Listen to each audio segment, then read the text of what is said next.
ఎటువంటి బిల్లులు లేకుండా అక్రమంగా రవాణా చేస్తున్నటువంటి డీజిల్ ఆయిల్ సంబంధించిన వ్యాన్ గురించి మాకు సమాచారం ప్రకారం మేము తెల్లవారుజాము ఈరోజు తెల్లవారుజాము ఎంఎస్ఓ గారు డిఓ గారికి సంయుక్తంగా వెహికల్ చెకింగ్ చేయగా 3 బొలెరో వెహికల్స్ యానం నుండి ఎటువంటి అనుమతి లేనటువంటి డీజిల్ పట్టుకొస్తా ఒక్కొక్క బొలెరో వ్యాన్లో 2400 లీటర్ల డీజిల్ కలిగి మొత్తం జరుగుతుంది. మేము పట్టుకోవడం జరిగిందండి. ఇవి యానం నుంచి కొనుగోలు చేసుకుని తక్కువ రేటు కొనుగోలు చేసి కాకినాడ పరిసర ప్రాంతాల్లో ఎక్కువ రేటుకి అమ్మడం జరిగింది. దీనివల్ల ఆంధ్రప్రదేశ్ ప్రభుత్వానికి పన్నుల రూపంలో ఎగనామం ఉండటం జరిగింది.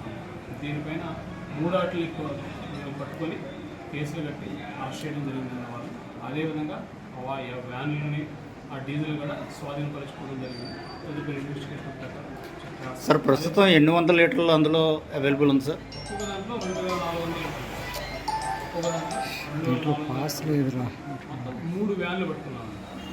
ఇంకా ఫర్దర్గా ఫ్యూచర్గా ఎవరైనా సరే ఎటువంటి కార్యక్రమాలు చేస్తే వాళ్ళపై మనం పట్టుకోవడం జరిగింది. కేసులు నమోదు చేయడం వాళ్ళపై నిఘా ఉంటుంది సార్ ఎప్పటికప్పుడు? నిఘా పెడతాం.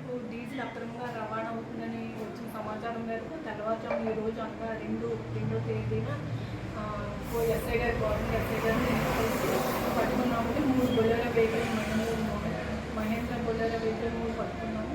అవి 2400 లీటర్లు ఉన్నాయి. ఒక్కొక్కటి మొత్తం 7200 లీటర్లు పట్టుకోవడం జరిగింది. మాకు అక్కడ వ్యాయామంలో తక్కువ రేటు కొని ఇక్కడ కాకినాడలో ఎక్కువ రేటు సమాధానం వచ్చింది. పోలీసు వాళ్ళు కేసు నమోదు చేశారు. అలాగే నేను కూడా 6 కేసు నమోదు చేసి